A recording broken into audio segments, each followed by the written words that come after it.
Shalom, shalom, shalom. Bienvenue à notre émission Asubuhi na Yesu.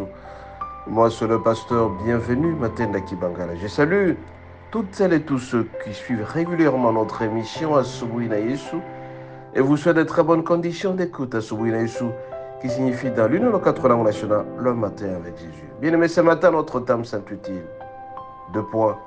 Femme, vit en fonction des moyens de ton mari.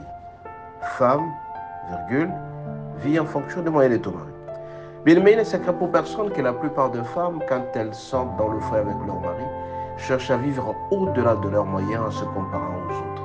Raison pour laquelle très souvent, les hommes sont très irrités, les hommes sont stressés et ça les amène très souvent à l'amour. Parce que tout simplement, la femme veut vivre au-delà de ses moyens.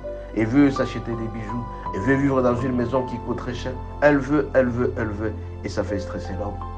Résultat, c'est qu'il y a beaucoup de créanciers, il y a de dettes qui terrassent le couple et la famille. Ainsi donc, bien aimé, nous allons utiliser à cet effet le passage suivant, 2 Rois 4, verset 1. 2 Rois 4, verset 1, il est dit ceci, nous lisons au nom de Jésus. Une femme d'entre les femmes des fils des prophètes cria à Élisée en disant, là nous lisons 2 Rois 4, verset 1, une femme d'entre les femmes des fils des prophètes cria à Élisée en disant, ton serviteur, mon mari, est mort, et tu sais que ton serviteur craigne l'Éternel. Or, le créancier est venu pour prendre mes 2 enfants, en les faire 2 esclaves. Bien aimé, quelle contradiction ici. Un homme qui craignait Dieu, mais un homme qui est mort avec beaucoup de dettes. Eh bien, pourquoi? Parce que certainement que sa femme, qui lui demandait à acheter beaucoup plus au-delà de ses moyens. Raison pour laquelle, ce que je veux te dire ce matin, mon bien-aimé, ou ma bien-aimée, tu dois pratiquer.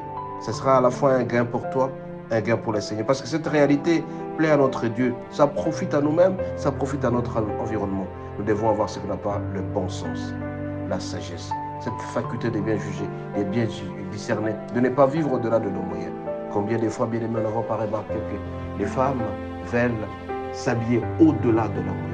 Alors que son mari a un salaire qui est minime, un salaire qui correspond à leur vie, manger midi et soir, ou tout simplement se reposer, aller pour les soins, mais la femme cherche à aller au-delà.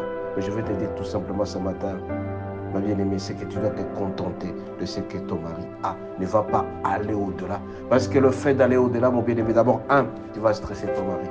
2, il y aura des dettes. 3, vous n'allez jamais dormir. Et quand vous ne parvenez plus à dormir, c'est que la famille est désaxée, la famille est dérangée. Raison pour laquelle ce matin, bien-aimé, je viens auprès de vous, même les hommes qui sont en train de me suivre à cet instant, c'est que vous devez vous contenter de vos finances. Le contentement doit être lié à vos finances. Ne vivez jamais au-delà de vos moyens. Vivez avec les moyens que Dieu vous donne. 4 principes à cet effet, bien-aimé. Nous devons apprendre à vivre avec nos moyens. Nous suffit. Nous suffit, ça veut dire quoi? Ce que nous avons doit être proportionnellement à ce que nous achetons. N'allez pas au-delà. Nous devons être satisfaits de ce que nous avons comme moyen, au lieu d'aller au secours extérieur. Parce que très souvent, quand nous allons à l'extérieur, c'est tout simplement pour augmenter les charges. Comment voulez-vous qu'un homme puisse vivre avec des banques la mer, matin, midi, soir, à telle à celle qui commence à fuir les créanciers? Ne jamais prendre des engagements de finances au-delà de nos moyens, bien-aimés. Quand nous les faisons, c'est pour nous torturer, nous mettre mal à l'aise. Et là, je m'adresse particulièrement aux femmes. Les femmes qui font traiter les hommes à tout moment, je vais avoir ça, je vais avoir les cabellos. Mais si votre mari n'a pas au-delà de ses moyens, vous devez faire attention. Et vous risquez de faire partir votre mari très tôt. Raison pour laquelle, bien aimé, ce matin, je m'adresse particulièrement aux femmes. Les femmes, apprenez à vivre avec les moyens que vous avez. Faites les calculs normalement avec ce que vous avez. Si vous allez au-delà, vous allez stresser votre mari. Habillez-vous en fonction de votre revenu. Ne cherchez jamais de vivre dans des maisons au-delà, et sinon vous allez perdre votre mari. Si vous avez cette absence de contentement, vous allez vous amener en prison certainement. Parce que recourir toujours au secours extérieur, ça va nous amener des dettes. Et si on ne parvient pas à payer les dettes, c'est qu'on sera harcelé. Et la justice peut risque de vous embrasser à un certain moment, parce que tout simplement vous n'avez pas pu payer. Bien aimé, la seule dette qu'un homme doit avoir, c'est tout simplement l'amour. L'amour, c'est l'unique dette qu'un homme doit avoir, que l'unique femme doit avoir avec son mari, au lieu de recourir par-ci, par-là, par les dettes. Parce que si jamais vous vous mettez à vivre au-delà de vos moyens, vous allez vous stresser, vous manquerez de joie, vous allez commencer à fuir. Et ça manque de paix. Vous ne saurez jamais vivre normalement parce que le Saint-Esprit vous offrira. Vous êtes en train de vivre au-delà de vos moyens. Raison pour laquelle je m'adresse particulièrement à une femme. Femme, aidez votre mari à vivre avec les moyens que vous avez. N'allez pas au-delà. N'allez pas vous comparer. Ne faites pas des ristournes.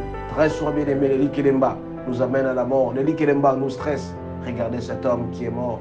Il a laissé les dettes et on a pris ses enfants parce que tout simplement, il n'a pas su payer. Certainement, bien aimé, que cette femme lui demandait d'avoir beaucoup plus au-delà de ses moyens. Puisqu'elle l'a fait, le mari est mort très tôt et les enfants ont été pris en otage. Toi, mon bien-aimé, qui est en train de m'écouter à cet instant, surtout femme, fais un effort de vivre proportionnellement.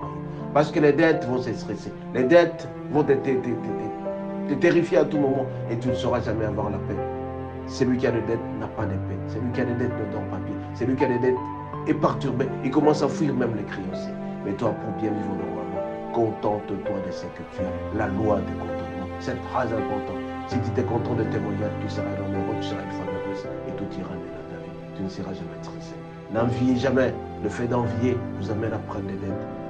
Ne vous comparez jamais. Vous avez besoin de ça, vous allez vous torturer inutilement. Mais le Seigneur vous demande de vivre profondément à vos moyens. Et là, vous serez un homme heureux. Les hommes partent très tôt parce qu'ils sont stressés par les femmes.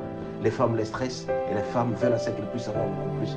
Et en le faisant, puisque l'homme aime sa femme, il va le faire et en même temps, il va le regretter la nuit. Il ne saura pas dormir. Bien-aimés, faisons tout pour vivre en fonction de nos moyens. Faisons tout pour nous contenter de ce que nous avons. Le Seigneur sera très content de nous et nous serons dans la paix. Soyez bénis et à la prochaine.